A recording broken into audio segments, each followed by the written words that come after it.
Welcome to Women's Sports Weekly, where women's sports happen every day, but we talk about it once a week. I'm Danielle. And I'm Carolyn. Women's Sports Weekly is a podcast where we discuss the latest news, explore interesting stories, and share our love for women's sports.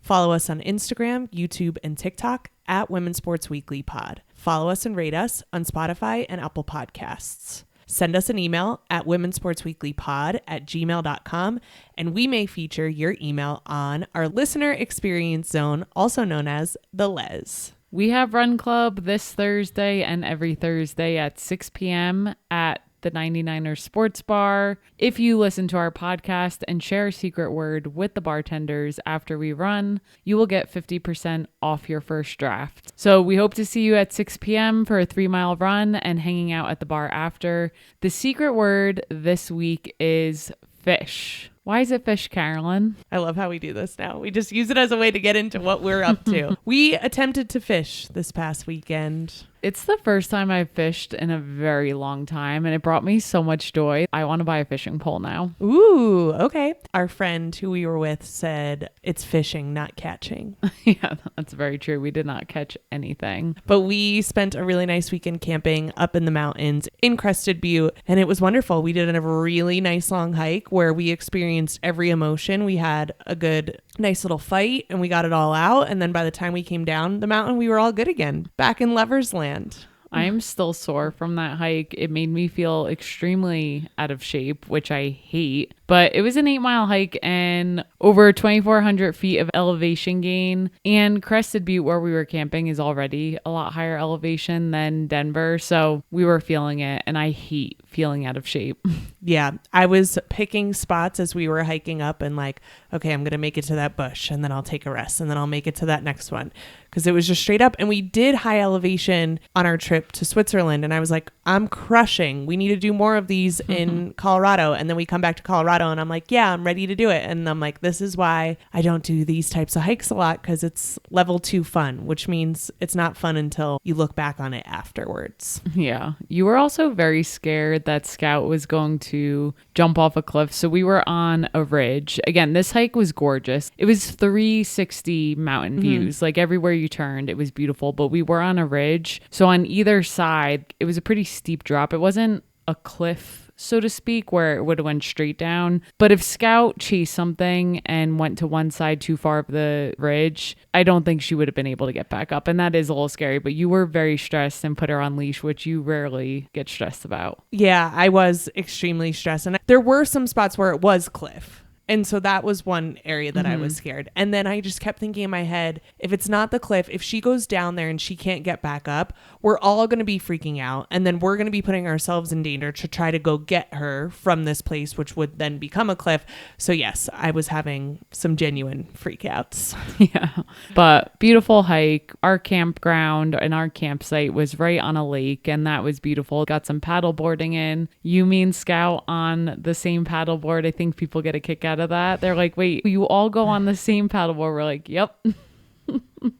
I just love that. Being on the water all weekend, just staring out at the water before going to bed and waking up, and that's the first thing you see, is so nice. And in the middle of the night when we woke up to go to the bathroom, the stars were absolutely incredible. We are the type of people who get up at least once a night to go to the bathroom, which the only good thing is that when you're camping, the stars look beautifully amazing. And that was our first camping trip of this summer, which is criminal, but we've had such a great summer. And so now as summer's coming to an end, it's nice to reflect. I am properly exhausted and just happy we got outdoors for the weekend. Let's get into the Les for this week. Here is a message from a listener named Tara. Hi, y'all. Tara from North Carolina here. OG listener, first time Les participant. I love that. Yes. My fiance and I were talking about all the cool nicknames for players in women's sports the other night. We love how unique and fun they are. Some of our current favorites in basketball are Nafisa Collier's MVP, Chelsea Gray's Point God, Paige Bueckers' Buckets, Jackie Young's Silent Assassin, and Steph Dolson's Big Mama Steph. Also, can't forget about the Stud Buds. We also love the U.S. women's national teams, Triple Espresso for Sophia, Mallory, and Trinity. There are so many great ones, and it's awesome to see how the players have embraced them and made it part of their personality. I was wondering, what are some of your favorites? And also, did either of you have nicknames when you played sports? Thank you all for your hard work in putting this podcast together each week. I look forward to it every Wednesday, and it helps me get through my workday. That's so amazing to hear. First, before we even get into this, Tara, we love you, even though we haven't met you yet. You are so supportive of Women's Sports Weekly. We're so appreciative of that. And you're always so positive in your comments and your interactions. So thank you. And we really appreciate you. And thanks for sending us in a little question. Yeah, thanks, Tara. This is really a fun one. We also talk about the nicknames a lot and we love them. I just think, to your point, they are super fun. And I personally feel like it helps us connect with the players more. We actually were watching the Mystics and Seattle Storm over the weekend. And I literally turned to you, Carolyn. I was like, I just love that Steph Dolson is Big Mama Steph. And it's such a good name for her because she's so involved in the rookies. And I feel like that's just such her personality. So this is a great one. What other ones do you like? I personally also love Paige Bueckers. I think that's great. And I like Stewie. I know that's pretty basic, but I just like how it's a play on Brianna Stewart's and it's name. Like the only thing people call her, which I also like. Yeah, I really do like that. And of course, there's a lot of other ones. I like Brittany Sykes Slim. That's a good one. What are some of your favorites? Yes, I also like Slim. And again, people more often call Brittany Sykes Slim than they do Brittany, which I think is also cool. Obviously, you have Angel Reese's Bayou Barbie. That's a great one. Yes. In soccer, there's a few that I like. My favorite one in soccer is they call Alyssa Nair Uncle. I don't think I knew that. And it's just so funny to me because she does have uncle vibes. And I love that they call her Uncle Nair or just Uncle. And I love that one so much. Megan Rapinoe, they call Pino. And I like that because it's got like the wine connotation as well and a play off the last name. And then this hasn't happened in a while, but they used to call Alex Morgan Baby Horse because she was so fast. And I like when nicknames, like Alex Morgan is so conventionally pretty and a baby horse is like not the prettiest. And I like when there's that dichotomy too. One more in soccer. Becky Sauerbrunn, who used to play for the U.S. women's national team, they call her, and I just love cute nicknames. They call her Reba because Rebecca can go into Reba. And I just like that because it doesn't really match her personality, which is why it matches her personality. So I think that's a good one. And then one of my other faves back to the WNBA is Kalia Copper. They call her KFC. And the F in Kalia Copper stands for Kalia freaking Copper because she's so good. And she got that in college. Another good one. How can we forget recently retired Diana Taurasi, White Mamba? Some really, really good nicknames out there. If you have other ones that you like, please send them in so we can highlight them on our Instagram or on the pod. What nicknames did you have or do you have currently from sports? No, the question was what nicknames did we have in sports? So I will share that one. Oh, I have other ones. So my maiden name is Brogan, and all throughout high school, that's what everyone called me. So on my high school soccer team, there were 4 Danielles. None of us went by Danielle. We all pretty much went by different variations of our last names, but mine in soccer, basketball, softball, like all my sports, even in the school hallways, people just referred to me as Brogan. It would be funny because they would go up to my dad and be like, oh my God, Brogan played so well. And he just got a kick out of that because he's like, they're calling you Brogan to me. Like parents even called me Brogan. They wouldn't call me by my first name. And a lot of my high school, I was like, I wish that was my first name. Like I love Brogan. How about you? Did Brogan follow with you to college? No, everyone just called me Danielle in college. Okay. Yeah. And I missed it. It kind of just faded after high school. And I was like, this is sad. Were there no other Danielles? No. You also have other nicknames that I like for you before we get into mine. So I like to call Danielle a lot of different nicknames. You've heard them. Some of them you've heard on the pod. One of my personal faves is Big Booty Brogan because that was your maiden name and you have a nice big butt. Oh my God. Which people can't see, but you do. And then we have so many variations and most of these come from your best friend, Erica. So although you don't have college nicknames from basketball, you do have college nicknames from life. And those are Darnell and Grandpa D, which are just some of my faves. And I call you D quite a bit. Yeah, my sisters like to call me Big D sometimes. Yes. So that's another one. Big D is also good. I've made marathon signs for you. And my sister has made a sign that said Big Booty Brogan on it. And it had a big butt on it, which was really cool. That was for the Marine Corps Marathon. I remember slapping it. And then I've made a sign for you before at Colfax that said BDE, like Big Dick Energy, but it was Big Danielle Energy. Yep. Because Big D. All right. Enough about my nicknames. What are some of yours? Well, I didn't have a lot of nicknames growing up. I always get mad because my name is 3 syllables, Carolyn, in case you didn't know what my name was. And it's really hard to shorten. Well, a lot of people would call you Care. Yeah, but even that, how you just said it is strange. But that's how your friends say it, Care. At South Carolina, people would call me Care. And then in high school, people would call me Care, which is, it's different. But in college softball, on the softball team, sometimes they called me CB, which are my initials. This is really embarrassing. So when we split up into things, we would have a practice plan for the day and it would list everyone by initial just to keep it short. And whenever my coach would get to CB, she'd be like, CB, CB. Like she would not remember who I was. And I'm like, yes, I am on this team. I know I don't play much. And so CB kind of just stuck because she didn't know who CB was. Oh, that's sad. And now your best friend Erica sometimes calls me Uncle C, and I like that name. Yeah, that's Uncle a good C one. is a good one. So thanks, Tara, for writing in. We're happy to talk about nicknames at any time. If you have nicknames for other players or for us that are kind, feel free to send them our way. Kind nicknames only. Let's take this time to remind our listeners to please rate and subscribe to our podcast. We love to put this podcast together. We want to continue to do it. We create, produce, and edit the podcast ourselves. Eventually, we would like not to do all of those steps. We would love to hire someone else to do some of those steps to lessen the load. And the best path to get there is if you rate and subscribe and give us a positive review.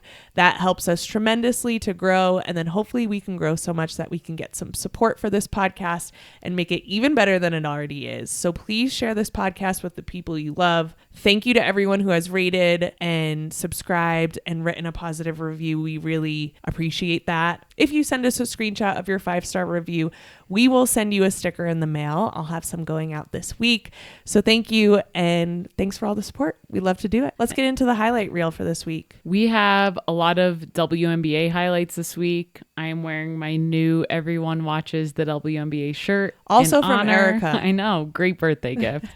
Really love this. So first, would love to highlight that the WNBA has officially broken its single season attendance record with 2.5 million fans attending games around the country. And that's just so far this year. So we have more regular season games to go. This was announced this past Thursday. I was so excited when I saw this. Just goes to show how much the league continues to grow. To put this into perspective a little bit more, this record accounts for 226 WNBA games in 2025 with 13 teams playing currently in the WNBA. That broke a record from when there were 256 games, so more games across 16 teams. So we're already having more attendance with fewer teams and with less games, and that number is just going to continue to grow as the season goes on. We, as a podcast, are always asking the fans, do this, can you show up here? Shout out to the fans for showing up to games. That is amazing. And you know what? We're not one of those fans. We tried. We really did. Go and listen to our episode about the Chicago Sky if you want to hear how we never made it to that game. And some of the teams are really showing out in terms of fans showing up. The Fever, Valkyries, and Liberty are averaging at least 16,400 fans. That is really amazing. And the Valkyries have sold out all 17 of their home games so far this season. And they're also pulling in a league best average of 18,064 fans, which honestly would have never guessed that at the start of the season. They are a blueprint. Everyone should be following their blueprint. Yeah. I mean, it's really just amazing how they're attracting crowds, who they're attracting, and how they're showing up for this team. And it's helping. This is the Valkyries' first season. They're not supposed to be doing well, just like a first season team traditionally does not. And they are making a run for the playoffs. It's just incredible. And that in part is due to the fans. Yeah, absolutely. And speaking of the Valkyries, you have to talk more about this mascot that you love so much. I do. So first of all, I love mascots just in general. Like, I just get a kick out of them. I don't like Philadelphia as a sports town. I like to be there. I love the history of Philadelphia. But Gritty, the NHL mascot out of Philadelphia, is the best mascot I've ever seen in my entire life. I went to a school with a really good mascot. We had a gamecock and it was awesome. I love any weird mascot. And we didn't talk about this last week, and I should have, because the Valkyries have announced their new mascot, and her name is Violet. Violet the Raven. She is a raven. So my first impression was, oh my gosh, she's straight out of Sesame Street. She's purple. She's feathery. She's wearing glasses. I was like, do I like this? I don't know if I like this. Could the Valkyries have chosen a strong, powerful warrior? Yes. But then I was also thinking about it. Human mascots are really hard to do. Yeah. Because if you actually choose the human, then they become the face. And that human might not stay as mascot forever. And then if you do a fake human, like a human head and a body, it could just look ridiculous really fast. And like ridiculous in a bad way, not like in a purple raven way ridiculous. And then I was like, no, I like the raven. I think the more unhinged your mascot is, the better. Because I think the idea of mascots is just so ridiculous to begin with. Like, why do you need something on the sidelines? It's just like a funny idea, right? Yeah, no, it is. But they do add value to the games. Well, yeah, you look at Ellie and you're like, oh my gosh, she is a whole event for the New York Liberty. And they do make it fun. And it's a way to interact with the fans. It's a way to interact with especially kids. And Violet is obviously very kid friendly. But then you're like, oh, she's got a little pizzazz too. And I just want them to be very unhinged all the time. I want them to do ridiculous things because I feel like as a team, you have to be buttoned up and be professional, but your mascot is your one opportunity to let your freak flag fly. And I feel like Violet is representing San Francisco and she has the opportunity to let her freak flag fly. Yeah, I'm curious to see more about her. Still unsure how I feel about it, but she's cute. So hopefully she can whip out some good dance moves. We have a friend at Run Club and they said that they want Violet to have a mullet. Or a mohawk, which I like the mohawk.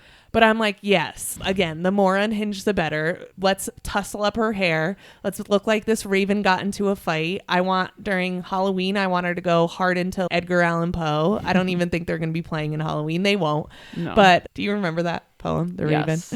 Okay. Also, I've been seeing ravens everywhere. Yeah, we both have. It's been weird. So I'm seeing Violet as a sign as well, because I have been seeing actual ravens all around in nature. And I'm like, someone's trying to tell me something. I see my dad in birds a lot. I don't equate the raven with him, but I am like, is he trying to tell me something? I'm not kidding. We went on a walk the other night and there were probably 50 ravens in the tree. Something must have been dead, but I don't know. But then I keep seeing individual ones. And then when we were camping, I was just walking back to the car and a raven just came into a tree so close to me and squawked in my face. And I was like, I know you're trying to tell me something. I just don't know what it is. So anyway, I like Violet. That's what I have to say.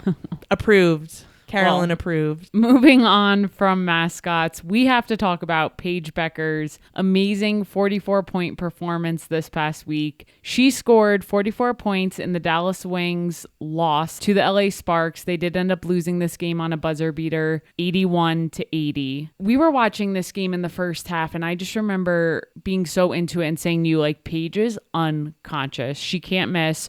Her mid-range game is just flawless. It's so fun to watch. She was making unbelievable moves. This is the most points scored by a rookie in WNBA history and the most points by any player in a game this season. Wow. Yeah, so breaking some records there. Not only did she score these points, so sometimes people have a big scoring game, but their shooting percentage is crap. Not Paige. She was 17 of 21 from shots from the field. That is unbelievable. And that means she's taking smart shots, right? She's taking shots where she knows her probability of making them is high. Yeah. She was 4 of 4 from the 3-point line, 6 of 6 from the foul line. And overall, she was 80% from shooting. So she became the first player in league history with a 40-plus point game on 80% shooting from the floor. I mean, 80% is wild. If you're shooting 80% at the foul line, that's good. She's shooting 80% from the floor. Everywhere. That is unreal.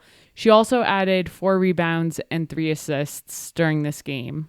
Do you think that cements her as Rookie of the Year, that performance? I don't think you can take one performance and say that was it. I did see Rebecca Lobo posted something along those lines. I will say it's going to be a toss-up between Paige and Sonia Citron. In my opinion, Sonia is also having a great year. The Mystics are doing better. The Dallas Wings are already out of playoffs. Yeah. Head to head, do I think Paige is going to beat Sonia? One-on-one, maybe? Yes. So I don't know.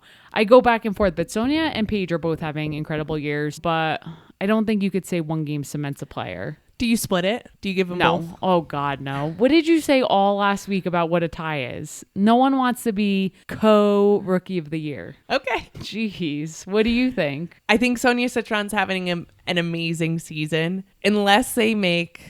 Oh, I don't know what I think. To be fair, we both really have to dive into the stats because we have not done a deep dive on both their stats. So we're just talking off of what we've seen. That's exactly right. Yeah. I don't have enough education. That's a very good point to make it. My gut says Paige. Maybe we can come back next week with some actual stats and have a more educated conversation on this. But back to this game, as I said earlier, unfortunately for the Wings, they did lose. Paige, I think she's the type of player where a win is more important to her than a 40-point game. So I can imagine she was super bummed after that game. The buzzer beater that they lost on was hit by Kelsey Plum, who finished with 20 points and 4 rebounds. And then you have Rakia Jackson, who led the Sparks with 25 points and 5 rebounds. She has also been having a great year. She's just so fun to watch. And I feel like this is a weird time in the WNBA season where it's like you as a team need to start hitting your stride. And it's been interesting to see what teams are really hitting their stride and what teams are not. I don't know what's going to happen in the playoffs. It's going to be very fun to watch. I know. Games have been pretty tense. Another game we watched over the weekend, Seattle Storm, Washington Mystics. I felt like there was some tension there. Also, the Seattle Storm by Nneka Ogwumike won on a buzzer beater. Unbelievable. Yeah. So this is the time, if you have not been paying attention to the WNBA or haven't really been invested, this is the time to start watching because teams now are fighting not only for a playoff spot, but also the ranking. To the day of recording, the only team who has secured a spot in playoffs are the Minnesota Lynx, and you already have a few teams knocked out. So there's some teams really fighting here. Check out some games because there's going to be some good ones in the coming weeks. That's for sure. And the teams who aren't going to make it into playoffs now, they're just playing for pride. And they're like, if I can knock down someone's shot, if I can ruin someone's day, I'm going to go ahead and do that. Yeah. Yes, a good time to watch. Let's get into the NWSL and talk about the matchup between Bay FC and the Washington Spirit. Over 40,000 fans attended this match at Oracle Park in San Francisco between Bay FC and the Washington Spirit, which set a new single game attendance record in the NWSL and broke the single game attendance record for any women's professional league event in the United States, which happened last Saturday. Wow, we are breaking records across the board in attendance. I love that. And that's what I wanted to say. Like, women's sports are breaking records left and right. When does the infrastructure catch up, right? Yeah. The women who play are showing that they can bring 40,000 fans out. Then why are we not seeing expanded seats? And I know that there's striking this right balance, right? You want a stadium to look full, and so you want it to get filled. But at the same time, I feel like we're containing sometimes how big we're making these stadiums, and then you're not allowing as many fans in. And maybe if you did a little bit more, then it would allow for a little bit more expansion. But I feel like we're holding it down a little bit. So if the top 3 teams are averaging 16,000 people, then why are we not making 20,000 seat venues for them to grow? And maybe they are in the WNBA, I don't know, but I feel like in soccer, they're playing in these smaller venues when they're showing that they can have 40,000 people at the venue. So I'm like, our infrastructure now has to catch up. Let's get back to this match. In this match, the Spirit won 3-2 over Bay FC, and the Spirit actually scored all 3 of their goals in the first half. The second goal that they scored was from Croy Bethune in the 39th minute. She had 3 defenders on her and still found the back of the net. And then at a different point in the match, she also had 3 defenders on her and almost found the back of the net. And I am just so impressed by her. And you know, in basketball, when you see a 1-on-3 and you're like, oh boy, wait for your teammates to come and then set it up. When Croy Bethune has the ball and there's 3 defenders on her, you don't even realize that there's 3 because the way that she's moving is so shifty. And I'm like, wow, that's such a unique skill to have. It's really good to have her back. She is back from a torn meniscus from 2024. Do you know how she tore her meniscus? No. She tore it throwing out the first pitch at a Washington Nationals game. No way. Yes. And I remember this, but I don't really remember it. When I was getting ready for today, I was like, oh my gosh. That's horrendous. Such a horrible way to do it, but she's back now. So happy to have her back. And she's dominating. Bay FC scored their first goal in the first half during extra time with a sick header from Rachel Kundananji. And to Bay's credit, they did try to make this match interesting because it was 3-1 going into half. They scored again to make it 3-2. Unfortunately, it wasn't enough in San Francisco, and they ended up dropping this match to the Spirit. One more thing to mention about the Spirit, Trinity Rodman played 78 minutes, which we keep seeing her minutes go up each week, which is really, really exciting. And then after her match in San Francisco, she took a red eye to New York to watch her boyfriend, tennis player Ben Shelton, play at the US Open, and he called that out. I saw that. They're so cute. Yeah, to be young and in love and to have money, you know? To be young and in love and both sick professional, well-known athletes, like, are you kidding me? Where did we go wrong in life? I know. I know. But good for them. Good for them. We're happy for them. Obviously, there's lots going on. And with that, we will share what you should look forward to this coming week. What do you have for us, Carolyn? Let's talk about the US Open. Get your honeydeuces out. Does anyone know what a honeydeuce is? I guess our listeners can't answer me on the spot, but I have had a honeydeuce before when I went to the US Open with you. They are expensive, but I guess it's worth it for the whole experience. Yes. So a honeydeuce is a drink that they sell at the US Open, and it's made out of vodka, lemonade, raspberry liqueur, and 2 honeydew melons that they make to look like tennis balls. Are they very delicious? Yes. Are they also $23? Also, yes. And I was reading an article today that said, with this passing of the torch of tennis stars, where it's not Rafa and Serena Williams and Roger Federer, there's this new wave of tennis players coming in, and even Novak Djokovic is getting old, even though he's playing great. And so now, instead of relying so much on the players, that big opens are relying on the experience they provide. And we see this across all sports as well, of what can we provide? How can we make it an event? And so the honeydeuce is a direct answer to that, which I thought was interesting. But anyway, the US Open is here. Round 2 of the US Open actually begins today, Wednesday, August 27th. It's played on ABC, ESPN, and ESPN2. Let's talk a little bit about the players that are trying to win the US Open. So Aryna Sabalenka, this is her last shot at winning a major title for this season. She's made it both to the Australian and French Open finals this year and has not won. Iga Swiatek is number 2 in the world. She won Wimbledon. She's at the US Open. And then Coco Gauff, American, number 3. She won the French Open this year. And then number 4, Jess Pegula, is also from the US, and she famously rides the subway to get to the US Open. I love that so much. Imagining you were taking the subway on your way up to Queens and you look over and there's Jess Pegula. I hope people recognize her. She has taken it with cameras before, and some people have recognized her and then some people just really haven't. I also think New York has a air about them where even if they did, some people will play it cool. If it were me on that subway, I would not be playing it cool. Yeah, right. Once we saw Sarah Jessica Parker walking with her daughters and I wanted to say something and you yelled at me. I do have a thing with people with kids. I don't want to interrupt people when they're with kids. Fair. Yes. Because I'm like, their kids didn't choose to be famous. So I was like, no, we're not going to interrupt her. Okay. I also have my eyes on Naomi Osaka, who's also in this US Open. She's ranked, I've seen anywhere from number 23 to number 25. Guess it changes every week. I'm going to say number 24. We'll split it in the middle. And this is the first time she has been back in the US Open as a seeded competitor, not as a wild card, since 2021. So congratulations to her. It's very difficult to get back up there, and she did that. And then also 45-year-old Venus Williams is playing in the US Open for her 25th time, and she is a wild card. Wow. That's amazing. 45 years old. That cannot be easy. I just finished a book over the weekend called Carrie Soto is Back. Won't go into the details, but all I'll say is the book is fiction and it's about a female professional tennis player. And it talks about her journey in all the majors and how she's one of the best players in the world. If you're looking for a new book to read and you enjoy fiction and especially books about sports, highly recommend this book. I really enjoyed it. I told Carolyn, you have to read it. As I was reading, I was like, oh my gosh, with the US Open coming, I'm so excited. What are you looking forward to this week, Dee? So I'm going to bring us back to the WNBA. Today, Wednesday, August 27th at 7:30 p.m. Eastern on League Pass, the Las Vegas Aces will take on the Atlanta Dream. So I'm really looking forward to that. Both of these teams have been playing really well at this point. So I feel like they're hitting their stride right now, which you talked about a little earlier. Like this is the time to do that. And at the time of recording, the Aces have won 10 in a row, which is a lot of games to win in a row.